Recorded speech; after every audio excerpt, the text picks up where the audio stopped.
easy go.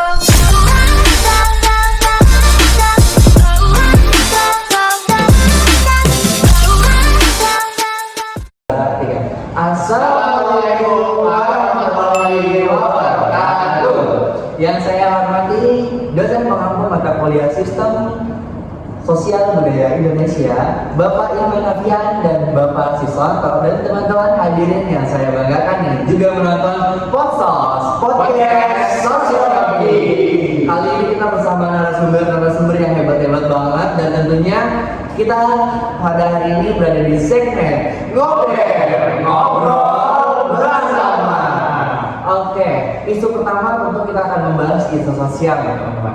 Kalau kita berbicara tentang globalisasi, saya rasa kita perlu berhenti melihatnya sebagai proses masuknya budaya asing ke Indonesia aja gitu.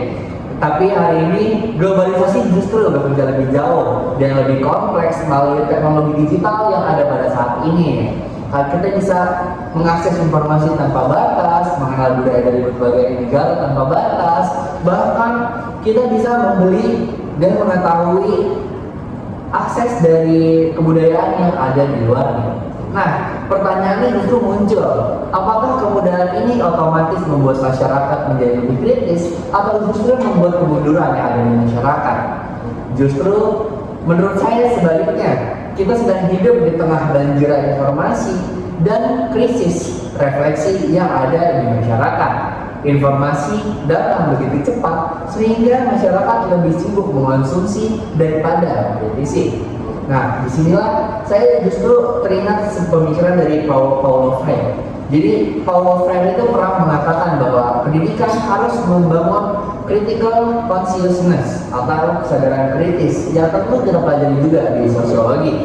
Nah, di pemikiran Freire ini manusia justru nggak boleh hanya menjadi penerima informasi juga, tapi kita harus mempertanyakan siapa yang memproduksi informasi tersebut, kepentingan apa yang bekerja di baliknya, dan siapa yang memperoleh keuntungan kalau kemampuan itu hilang. Maka teknologi yang seharusnya membebaskan justru berubah menjadi alat dominasi yang sangat halus.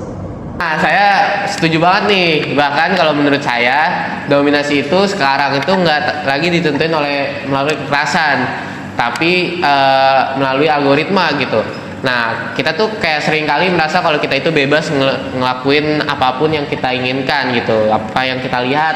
Padahal kalau kita tahu tuh ada yang namanya algoritma di sosial media. Itu tuh udah dari dulu tuh kita tuh dari algoritma itu udah ditentukan gitu, konten apa yang muncul di layar kita. Akibatnya selera dan gaya hidup, bahkan cara berpikir masyarakat kita itu perlahan menjadi satu gitu, menjadi seragam. Nah, fenomena ini tuh ngingetin banget sama saya tuh pada kritiknya Freire gitu melalui konsep banking education. Nah, dalam konsep tersebut tuh peserta didik tuh diposisikan sebagai tempat menyimpan pengetahuan tanpa diajak untuk berdialog.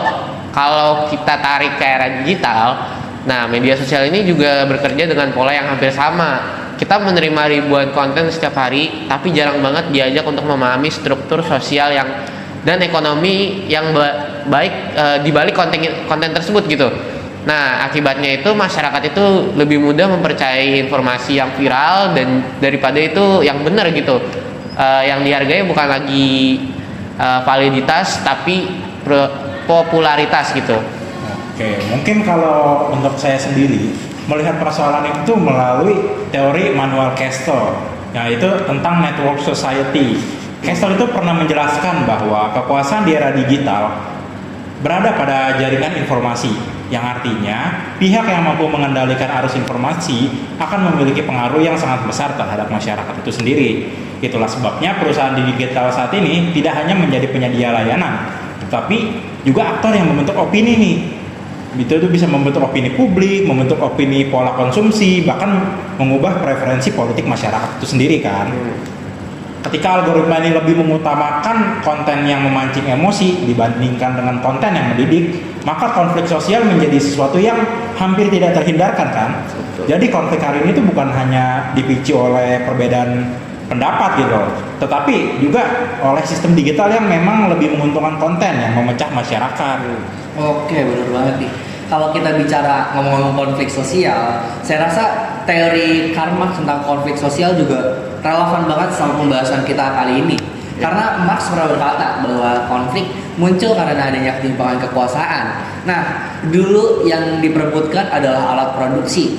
Nah, namun hari ini yang diperebutkan adalah perhatian, data, dan informasi. Masyarakat memang menggunakan media sosial secara gratis, tetapi sebenarnya mereka sedang membayar dengan data pribadi dan perhatian mereka. Data itulah yang kemudian diolah menjadi keuntungan ekonomi oleh perusahaan digital yang ada di dunia nih.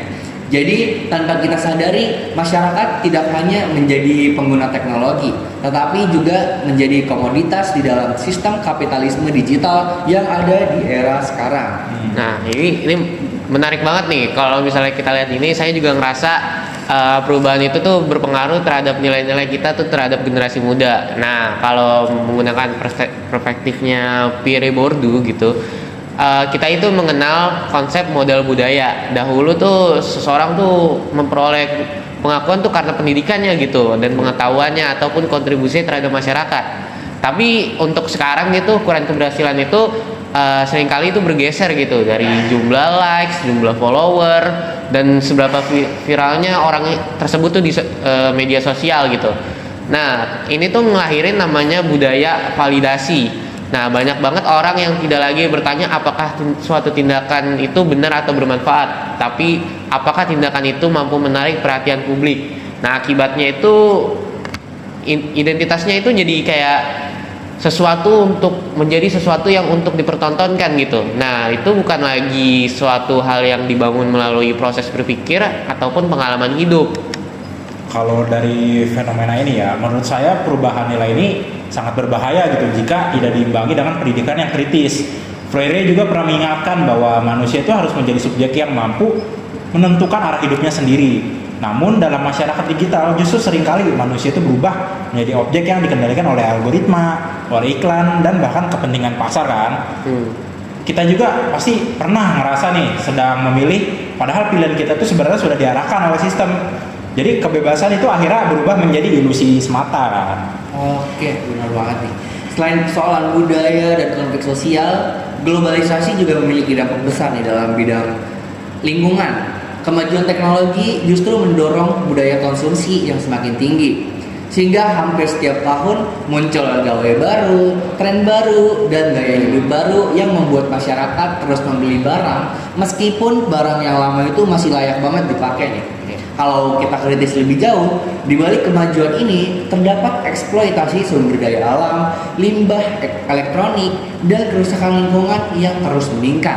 Jadi yang disebut sebagai kemajuan ternyata memiliki biaya sosial dan ekologis yang justru harus dibayar oleh masyarakat dengan mahal.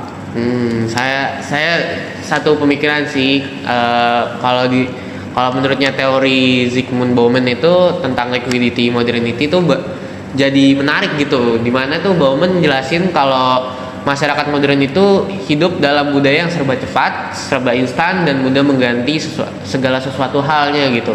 Nah, akibatnya konsumsi itu menjadi gaya hidup.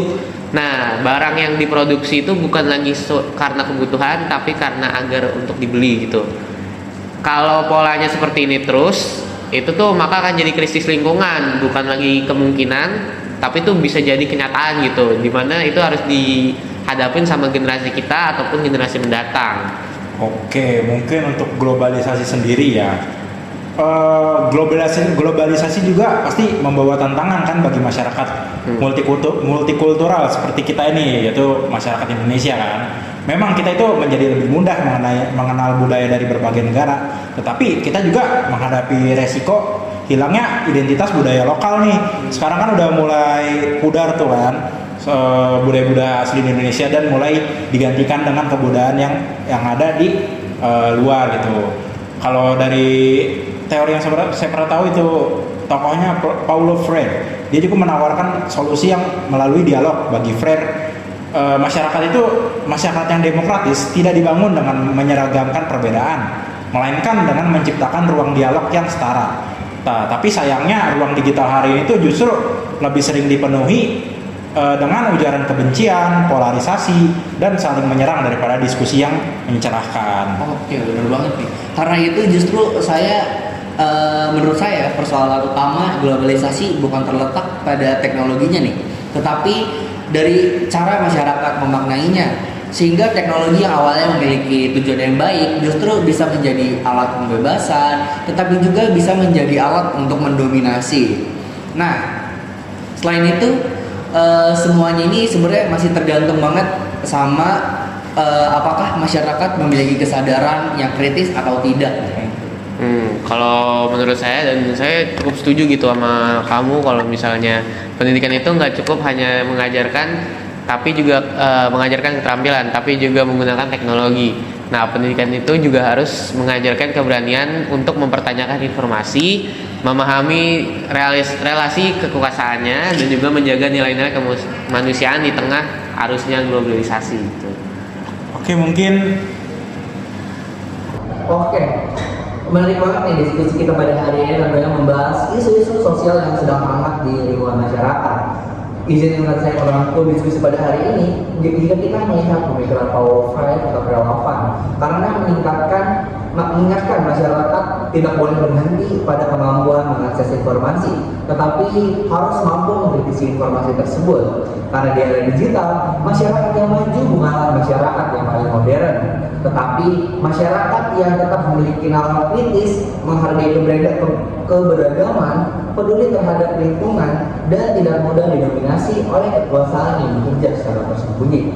Itulah tantangan terbesar kita sebagai masyarakat di era globalisasi pada saat ini. Oke, cukup sekian podcast sosiologi dari kami. Kurang lebihnya mohon maaf. Kami selaku mohon maaf apabila ada perkataan kami yang mungkin kesalahan. Cukup sekian dari kami. Kurang lebih mohon maaf. Wassalamualaikum warahmatullahi wabarakatuh.